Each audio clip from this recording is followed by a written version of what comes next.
Floricanto presenta.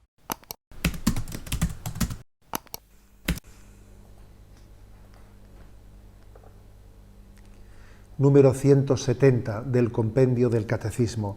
¿Qué vínculo existe entre la Iglesia Católica y las religiones no cristianas? El vínculo entre la Iglesia Católica y las religiones no cristianas proviene ante todo del origen y el fin comunes de todo el género humano.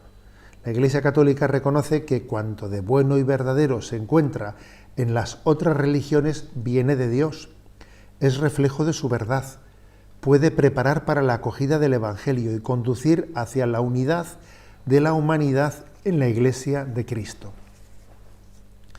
Si en el punto anterior habíamos hablado de la relación de la Iglesia Católica con el pueblo judío, con el judaísmo, ahora habla de la relación con el resto de las religiones no cristianas. Como ves, por lo tanto, hay una diferenciación clara. Una cosa es el judaísmo, en el que sí que reconocemos que hay una revelación de Dios, y otra cosa es el resto de las religiones no cristianas, con las cuales, sin embargo, también reconocemos una fraternidad. Fratelli tutti, ¿no? Es el título de esa encíclica del Papa, en la que nos recuerda que en ese sentido creatural somos todos, todos los habitantes y todas las religiones somos hermanos, en un sentido, digamos, de origen en cuanto al origen y el fin de nuestra existencia. Todos tenemos el mismo origen y todos tenemos el mismo fin. Todos hemos nacido de Dios y todos volvemos a Dios. Y en ese sentido ya solamente y fundamentalmente por eso estamos hermanados. Tener el mismo origen y tener el mismo destino hermana mucho, obviamente. Y partiendo de ahí, damos un paso más. Todo cuanto hay de bueno, obviamente este punto no entra aquí a discernir qué hay de bueno y qué no hay de bueno en esta religión y en la otra, no entra, ¿no?, a hacer ese discernimiento, pero lo que sí que afirma es que todo lo que hay de bueno en las demás religiones, en última instancia, viene de Dios, es reflejo, ¿no?, es reflejo de la unidad, de la bondad divina. Aunque no sea igual propiamente o estrictamente revelación, pero es que el hombre también tiene capacidad, una cierta capacidad natural de conocer a Dios. Por lo tanto, cuanto hay de bueno en todas las religiones, tiene en Dios su origen, y reconocemos tantas cosas buenas en todas las religiones, ¿no? Además, también hay que decir que todo eso que tienen de bueno las demás religiones les preparan para acoger el Evangelio. Nosotros también tenemos que anunciar el Evangelio a los creyentes de otras religiones. Y si viven bien su religión, y si todo lo bueno que tiene su religión lo viven con intensidad, eso les está preparando para que el día que les anunciemos el Evangelio lo puedan acoger mejor.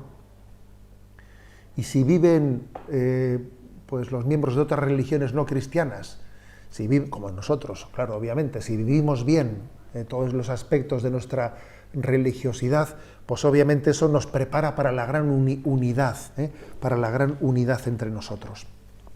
Hay un pasaje de la vida de San Pablo muy interesante. Cuando él va a Atenas, él va al Areópago, que era el lugar en el que se encontraban los atenienses y en el que tenían muchos altares. Los atenienses tenían la costumbre de poner un altar a cada dios de cada pueblo.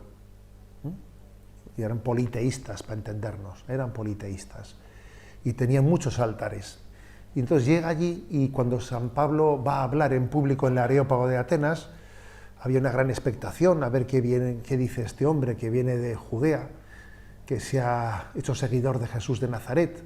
Él dice: atenienses, veo que tenéis en este lugar un altar al Dios desconocido. También los atenienses, además de muchos altares, ¿no?, a muchos de sus dioses, guardaban un altar al Dios desconocido. Y dice Pablo: pues de ese Dios os vengo a hablar yo, de ese Dios desconocido hasta ahora por vosotros, del Dios creador de cielos y tierra. De ese Dios vengo a hablaros. Y por lo tanto hay que decir que la pluralidad de las religiones, por una parte, podría considerarse una riqueza cultural, pero no nos engañemos, también es una dispersión idolátrica. Es también una dispersión idolátrica. En cierto sentido es una riqueza cultural, pero en otro sentido es una riqueza idolátrica. Fijaros, por ejemplo, lo que dice Lumen Gentium, la Constitución Lumen Gentium del Concilio Vaticano II, en el punto 16. Con demasiada frecuencia los hombres, engañados por el maligno, se pusieron a razonar como personas vacías y cambiaron el Dios verdadero por un ídolo falso, sirviendo a las criaturas en vez de al Creador.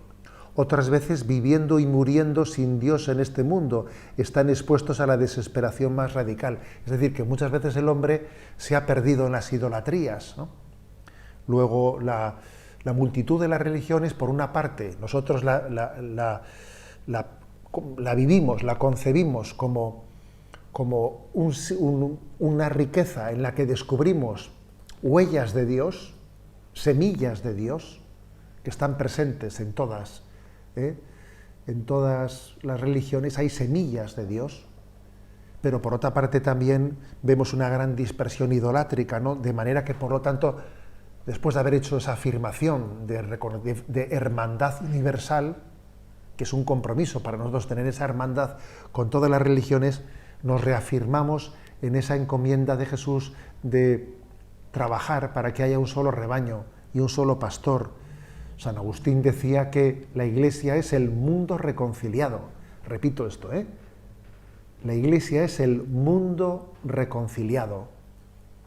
Cuando ya solo haya un pastor y un solo rebaño, ¿no? Y todos hayamos conocido esa plenitud de la revelación en Jesucristo. Mención aparte, igual requiere nuestra consideración hacia el mundo islámico, porque aunque el mundo islámico no forme parte, ¿no?, de esa revelación de los judíos, sin embargo, sí es una religión monoteísta, que cree también en Abraham, que cree en el Dios creador, que cree en el Dios juez misericordioso y que cree también que Jesús es un profeta. Por eso el Concilio Vaticano II hace una mención especial de nuestra relación también con los hermanos del Islam.